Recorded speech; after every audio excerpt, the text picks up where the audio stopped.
तो मूवी की शुरुआत में हम देखते हैं कि अंतरिक्ष से एक छोटा सा मेट्रोइड धरती की ओर गिर रहा होता है। और ये मेट्रोइड आकार में काफी छोटा होता है और धरती पर किसी जंगल में गिरता है। इसलिए जंगल में पेट्रोलिंग कर रहे हुए पुलिस वाले को भी पता नहीं चलता।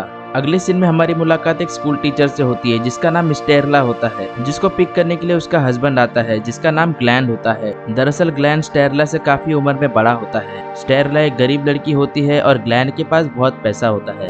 हालांकि ग्रैंड एक बहुत अच्छा पति होता है, पर एक दिन रात में जब दोनों अपने बेडरूम में होते हैं तब दोनों का एक छोटा सा झगड़ा हो जाता है। इससे ग्रैंड स्टेरला से नाराज हो जाता है और वो गुस्से में घर से बाहर आके क्लब में चले जाता है जहां वो शराब पीने लगता है। तभी वहां पे एक लड़की उसके पास आती है जिसका नाम ब्रेंडा होता है और वो दोनों वहां पे काफी देर तक बातें करने लग जाते हैं। और शराब पीने के बाद दोनों जंगल में चले जाते हैं जहाँ पे ब्रेंडा उसको किस करने लग जाती है, जहाँ ग्रैंड कहता है कि मैं अपनी बीवी स्टारलाइट के साथ में धोखा नहीं कर सकता।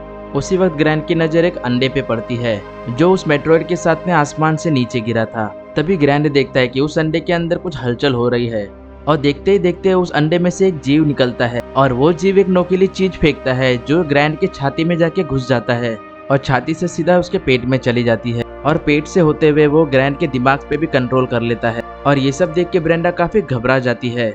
और जब ब्रिंडा ग्रैंड के नजदीक जाती है तो वो देखती कि ग्रैंड की काफी हालत खराब हो गई है। और तभी अचानक से ग्रैंड वहाँ खड़ा होता है और बिना कुछ बोले वहाँ से निकल जाता है और घर पहुँचते ही फ्रिज से निकाल के सारा मीट खा जाता है। और अगली सुबह जब स्टारला सो के उठती है तब वो ग्रैंड को खुश करने के लिए एक म्यूजिक लगा देती है और म्यूजिक सुन के ग्रैंड स्टारला के पास आ जाता है और वो अपना गुस्सा भूल के उसके साथ में रोमांस करने लग जाता है। और रोमांस के दौरान स्टारला की नजर ग्रैंड के पेट के उस निशान पे पड़ती है जहाँ से वो कीड़ा उसके पेट में घुसा था। तभी ग्रैंड कहता है कि ये किसी कीड़े काटने के निशान है और इतना बोल के दोनों अपना रोमांस फिर से चालू कर देते हैं। उसके बाद ग्रैंड एक शॉप में जाके बहुत सारा मीट खरीद के ले आता है। तभी थोड़ी देर बाद ग्रैंड के बदन में बहुत जोर से दर्द होने लगता है और उसे बहुत तेज भूख लगती है। तभी उसकी नजर गार्डन में खड़े कुत्ते पे पड़ती है और जिसके बाद ग्रैंड उसको मार के खा जाता है। अगले दिन ग्रैंड और स्टारलाइट किसी पार्टी में जाने के लिए तैयार हो रहे होते हैं। तभी ग्रैंड देखता है कि उसके शरीर में काफी बदलाव हो रहा है।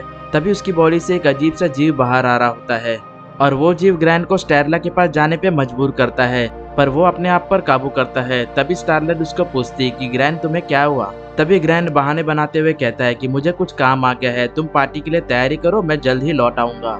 और यहाँ हम देखते हैं कि ग्रैंड सीधा अपने घर से ब्रिंडा के घर पे आ जाता है जहाँ ब्रिंडा अपने छोटे बच्चे के साथ में टीवी देख रही होती है। तभी ग्रैंड अंदर घुस के दरवाजा बंद कर लेता है और जब ग्रैंड इंटीमेट होने के लिए अपने कपड़े उतारता है तभी ब्रिंडा देखती है कि उसके पेट से अजीब सा एक जीव बाहर आ रहा है।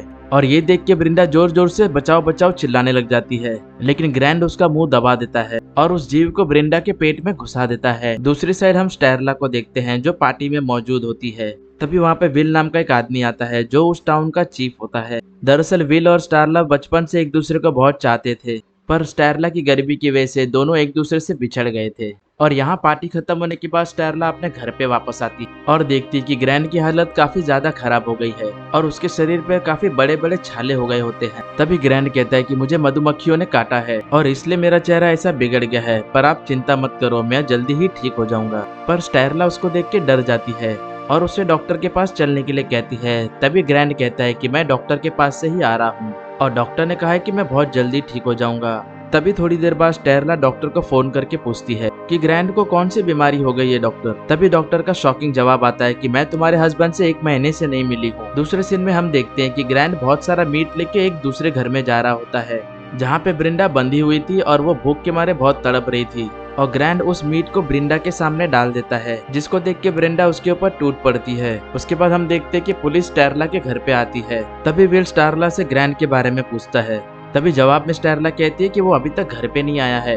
दरअसल पुलिस ब्रिंडा को ढूंढ रही होती है क्योंकि आखिरी बार ब्रिंडा को ग्रैंड के साथ में देखा गया था और इसलिए पुलिस को ग्रैंड पे शक था। पुलिस के जाने के बाद स्टेरला घर में आती है। तभी कुछ गंदी बदबू आने की वजह से वो बेसमेंट में जाती है और वो देखती कि वहाँ पे कुत्ते और बिल्ली के मरे हुए बॉडी हैं और ये देख के काफी डर जाती है और वो बाहर आती है और तुरंत पुलिस को फोन करती है। तभी हम देखते कि ग्रैंड घर पे वापस आ जाता है जो देखने में काफी खतरनाक हो चुका था और उस जीव ने उसके दिमाग को पूरा कंट्रोल कर लिया था। अब ग्रैंड अपने उस पेट के जीव को स्टेरला के पेट में डालने लगता है पर तभी स्टेला लोखंड के रॉड से उसको मार के बचती है और वो भागने की कोशिश करती है। तभी पीछे से ग्रैंड उसको पकड़ लेता है और वो स्टारला को मारने ही वाला होता है कि वहाँ पे विल और उसके साथी आ जाते हैं। और तभी पुलिस को देख के ग्रैंड वापस जंगल में भाग जाता है और लगभग 3 दिन बीत जाता है। और अगले सीन में हम देखते हैं कि विल का सीनियर ऑफिसर उसके ऊपर दबाव डालता है कि तुम जल्दी से जल्दी ग्रैंड को गिरफ्तार कर लो, नहीं तो उसे अपनी नौकरी से हाथ धोना पड़ेगा। अब अगले सीन में हमें पता चलता है कि शहर के बहुत सारे जानवर धीरे धीरे गायब होते जा रहे हैं और बहुत छानबीन करने के बाद विल को इन्वेस्टिगेशन में पता चलता है कि इन सब के पीछे ग्रैंड का ही हाथ है और वही सभी जानवरों को मार के खा रहा है। अब विल ये सब देख के समझ जाता है कि ग्रैंड अगला शिकार कहाँ पे करने वाला है, इसलिए वो अपनी टीम और स्टारला को लेके उस फार्म हाउस के पास चले जाता है, जहाँ उस फार्म हाउस में एक आदमी अपनी 3 बेटी और बीवी के साथ में रहता है। अब रात में ग्रैंड अपना शिकार करने के लिए उस फार्म हाउस के पास आता है, जहाँ हम देखते कि ग्रैंड अब पूरी तरह से मॉन्स्टर बन चुका है, जो कि देखने में काफी घिनौना और डरावना लग रहा था। और वो उस फार्म के सभी जानवरों को मार देता है और वहाँ से जाने लगता है। और तभी उसी वक्त विल और उसके साथी ग्रैंड को चारों तरफ से घेर लेते हैं, लेकिन ग्रैंड अब काफी खतरनाक हो चुका था और अपने आप को चारों तरफ से घेरा हुआ देख के उसे बहुत गुस्सा आता है और तभी वो विल के एक आदमी को वहाँ पे मार देता है और वहाँ से भागने लगता है। और तभी पुलिस वाले उसका पीछा करते हैं और आगे जाके उन्हें एक जूना सा घर दिखाई देता है। उसके बाद धीरे धीरे वो लोग उस घर में घुसते हैं और वहाँ पे वो ब्रिंडा को देखते हैं और जिसको देख के वो लोग काफी डर जाते हैं, क्योंकि ब्रिंडा का पूरा शरीर फूल चुका था। तभी ब्रिंडा उनको देख के कहती है कि मुझे बहुत जोर का भूख लगी है, मुझे कुछ खाने के लिए दो। तभी उसके पेट में कुछ हलचल होने लगती है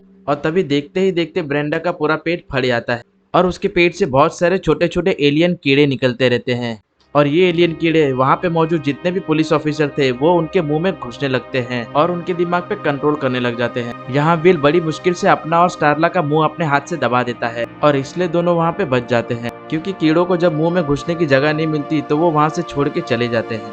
और देखते देखते धीरे धीरे वो कीड़े पूरे शहर में फैलने लग जाते हैं। उसके बाद हम एक बड़े से घर को देखते हैं, जहाँ पे एक लड़की बाथटब में नहा रही होती है। तभी वहाँ पे एक एलियन कीड़ा आता है और वो उसके मुंह में घुसने लगता है, पर वो उसको पकड़ के उसके मुंह से बाहर निकाल देती है और किसी तरह उसको बाहर निकाल के उसे किसी चीज से मार देती है। पर जब तक वो कीड़ा उस लड़की के मुंह में था उसका दिमाग ग्रैंड से जुड़ गया था और तभी हमें पता चलता है कि यहाँ पे जितने भी कीड़े हैं सभी को ग्रैंड कंट्रोल कर रहा है और इसलिए अगर ग्रैंड को मार दिया जाए तो सभी कीड़े भी मर जाएंगे। अब वो लड़की भागते हुए घर के बाकी सदस्यों के पास जाती है, पर तब तक वो कीड़े सभी सदस्यों के मुंह में घुस चुके होते हैं और सभी के दिमाग को कंट्रोल कर लेते हैं। अब वो लड़की अपनी जान बचाने के लिए छत पे चली जाती है, पर वहाँ पे भी बहुत सारे कीड़े आ जाते हैं और वो अपनी जान बचाने के लिए छत से कूद जाती है, पर वो एलियन कीड़े अभी भी उसका पीछा कर रहे होते हैं। तभी वो लड़की भागते हुए अपने कार में घुस जाती है और गाड़ी को पूरी तरह से अंदर से लॉक कर लेती है, पर फिर भी वो एलियन कीड़े उसकी गाड़ी के चारों तरफ फैल जाते हैं। उसके बाद वो देखती है कि उसकी फैमिली भी घर से बाहर आ चुकी है और अब उसकी फैमिली ही उसको मारना चाहती है, क्योंकि उन सभी के दिमाग को ग्रैंड कंट्रोल कर रहा होता है। पर तभी उसी वक्त वहाँ पे विल आ जाता है और उस लड़की को बचा के वहाँ से निकाल लेता है और दोनों गाड़ी में बैठ के वहाँ से भाग जाते हैं। और दूसरी ओर हम स्टारला और पुलिस ऑफिसर को देखते हैं, जिनको चारों ओर से इन्फेक्टेड लोगों ने घेर लिया था। तभी स्टारला उन्हीं में से एक की खोपड़ी उड़ा देती है और वहाँ से दोनों भाग जाते हैं और भागते हुए वो एक सड़क पे आ जाते हैं, जहाँ पे विल अपनी गाड़ी लेके आ जाता है, जहाँ पे उन दोनों को बैठा के वहाँ से वो निकल जाता है। तभी वो लड़की बताती है कि ग्रैंड को मारने से ही ये सब ठीक होगा, क्योंकि ये एलियन कोई मामूली एलियन नहीं है, ये एक मार्स से आया हुआ है और वो ग्रैंड के थ्रू सभी लोगों को कंट्रोल कर रहे हैं। और अब वो लोग गाड़ी लेके शहर पहुंच जाते हैं, पर तभी उनका गाड़ी का एक्सीडेंट हो जाता है।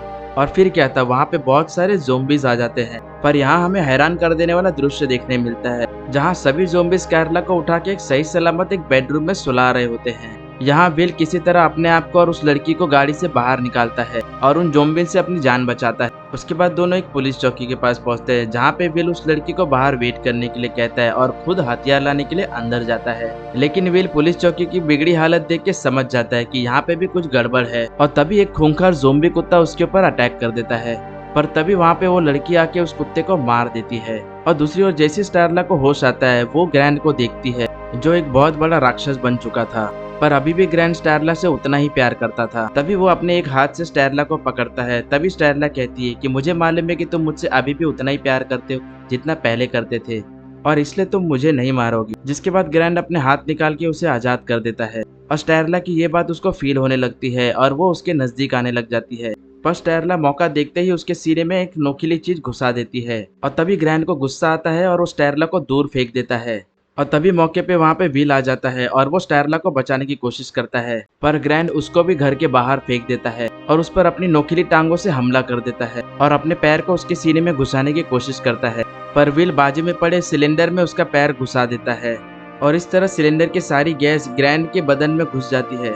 यहाँ पे विल बहुत जख्मी हो जाता है और स्टेरला को बाजू में पड़ी हुई गन से ग्रैंड को शूट करने के लिए कहता है और स्टेरला ऐसे ही करती है और गोली लगने से उसके बदन के चिथड़े उड़ जाते हैं और ग्रैंड वहीं खत्म हो जाता है और ग्रैंड के मरते ही सारे ज़ोंबीज भी पूरे शहर में मर जाते हैं जिनके दिमाग को ग्रैंड कंट्रोल कर रहा था। यहाँ विल की जान भी बच जाती है क्योंकि उसके पैर के नाखून से वो इन्फेक्टेड नहीं हुआ था। अब वो तीनों रूम से बाहर निकल के चैन की सांस लेते हैं और इसी के साथ में ये पिक्चर यहाँ पे खत्म होती है। तो दोस्तों पिक्चर आपको पसंद आई होगी तो इस वीडियो को एक लाइक जरूर कर दे और ऐसी डेली लेटेस्ट मूवीज देखने के लिए हमारे चैनल को जरूर सब्सक्राइब करके रखें। जय हिंद, जय भारत।